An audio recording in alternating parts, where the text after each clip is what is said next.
Hi. Hi.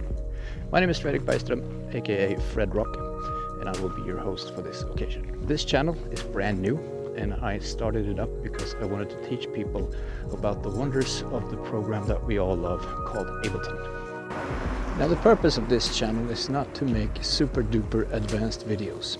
I couldn't call myself a professional, but I love doing music. I just want to share the joy and fulfillment I get out of making music. And hopefully, if you follow this channel, you will feel the same. And we will also have some really interesting guests that will speak about what they think is important in making music and why they do it. So now, let's go into the Ableton part of it, and let's begin with the first tutorial. Be watching at this program going, I speak a lot of shit right now. That's a retake. Take 2. Alright, so for this first episode I'm gonna give you the total what the hell am I looking at walkthrough in Ableton. This program right here, which you are watching right now, is the program that we all love called Ableton Live. Now, I have been a musician for about 30 years now, and I've been playing drums, I've been playing guitar, and I've been doing a lot of singing. And then about 12 years ago, a friend of mine told me about this DAW right here, and I've come from the world of Cubase, Nuendo, and programs like that, and I thought, well, Ableton looks kind of different from what I'm used to, so exactly what is this?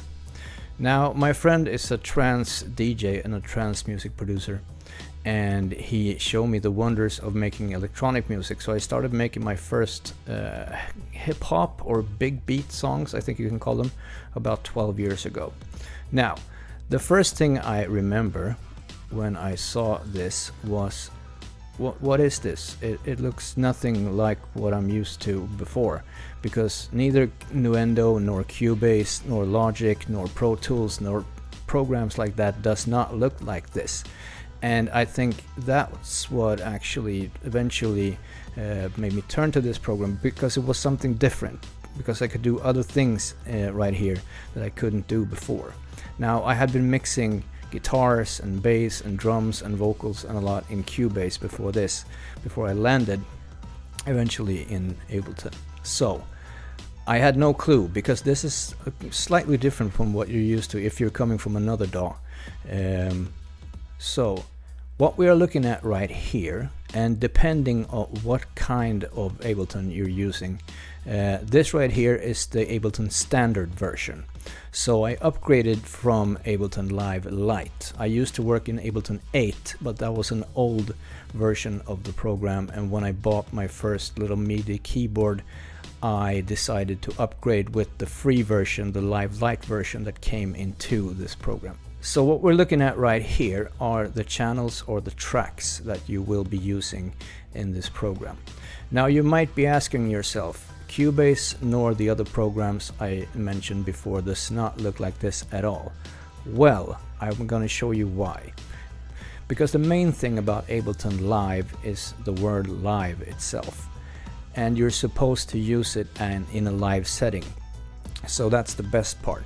And the part we're looking at right here is where you set up your clips, and you can play them from right here, and you can play them in different orders, and you can choose what kind of tracks you want to be using at the time, and you can jam out from whatever you're using on these channels right here.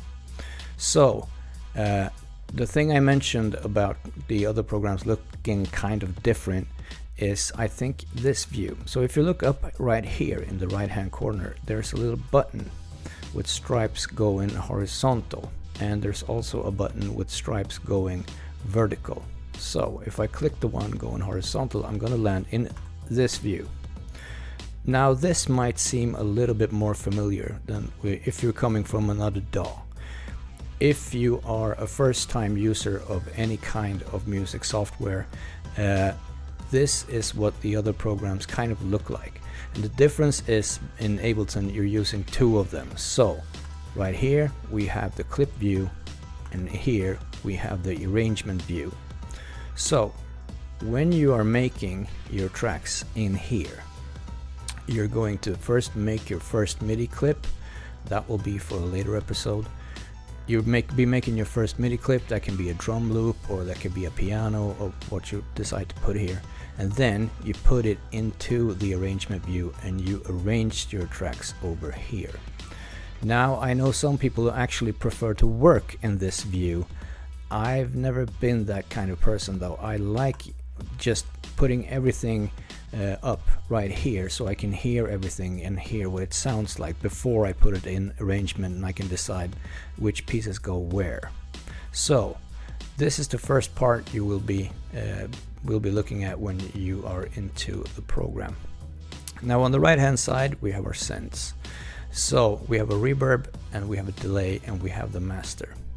If you're using Ableton Live Lite, then you will realize you can't get more than 8 channels right here. That's the limitation of Ableton Live Lite, and that's also the reason why I decided to upgrade from Lite into the standard version. Because when I make my tracks, I most of the time land on like 25 to 30 tracks, and that's not, the Live Lite version wasn't enough for that. So I decided to upgrade. And we send our, if we have an audio here, if I record something here, and for instance we have some vocals right here, we have the knobs right here to send them to our sends, and here we have a pre-installed version of the reverb.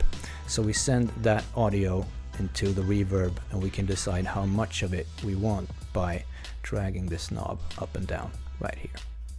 So if we go back here, you will also notice that we have, if I were to record something down here, that sound would appear in a larger form, and you could actually see the waveform down here.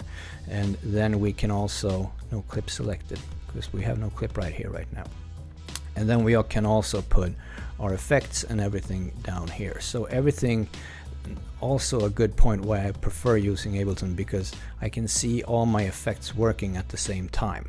So if I play something and for instance I have a compressor on, or an EQ, or whatever it can be, this is where you can see the audio play. So if I have an EQ up here, then I can see the EQ playing at the same time. So I know where to put the thingies. I don't know every word, guys, on the EQ, and just make it sound like the way I want it to. So. And so we have the looking at our audio right here, and we have the effects channel down here. If you see me clicking back and forth right here, I'm going to be going into that in a later tutorial. So on the left hand side we're going to have our instruments. If you're in Ableton Live Lite at the moment, the light version of this DAW, then you're going to have somewhat kind of different view in this bar right here. So right now I chose to have a lot of different favorites. So the colored ones that go down the left hand side right here are the favorites. So I have a couple of compressors that I use all the time. I have a couple of drums that I use all the time, and I have some effects that I use all the time, and I have some pads and basses and so on. And here we have the categories. These are things that actually come with the program. So not every one of these that I will be clicking right now will come with this program, but if you upgrade, then you are going to get more of these.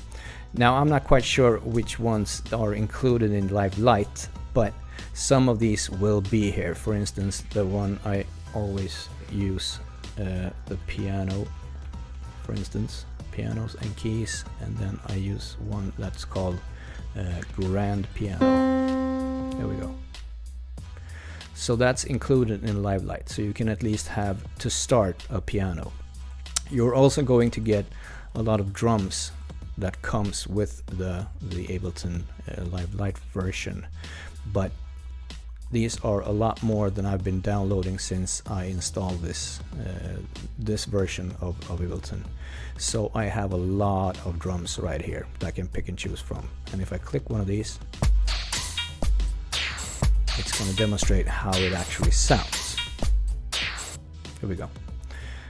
So We can also go into instruments and go with drum racks. We can choose external instruments. We have nothing right here right now. We have some impulses. I don't really use these, but we can take a look. For instance, we have our audio effects where we have our compressors, we have our EQs, and a wonderful effect called drum bus, which I use all the time, and a limiter and the looper, which I will show you at a later time. We have some MIDI effects. We can use an arpeggiator that will make our sound go for those of you who don't know what that is. We have our chords. We have our plugins. Also, when you start up the program for the first time, this will be empty. Now, this list right here is for you to fill out with whatever plugins you prefer to use. Just today I installed a lot of these Native Instruments Complete Control, which at the moment is free until the last of March, I believe. And we have a contact and a lot of stuff that was free, which I downloaded. And my favorite synth, which called Synth 1, is a really simple and basic synth that just sounds amazing, and I use it all the time. Sounds like this. And you can make some really cool 80s sounds with that. We have our clips, and we have a lot of samples right here. And we have our packs, and these are packs that some of them are available at the Ableton website, and a lot of different stuff. So here's all my songs, because I have a folder that's called songs, and these are all my songs I have been making. So that's the basic walkthrough. I will be showing you other stuff later at a later point.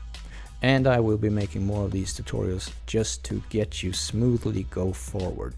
Now, it can be a bit tricky at times, but we don't want to stress into anything. We want to learn at our own pace, and we want to do stuff as good as we want, as we can rather, and we want to just make the music that we prefer to make and maybe get inspired somewhere along the way. So that's it for today, guys. I'll see you at a later point. I'll be sure to keep you updated, and as always, press the subscribe downstairs and give me a like, and I'll see you at a later time. Okay, thanks. Bye.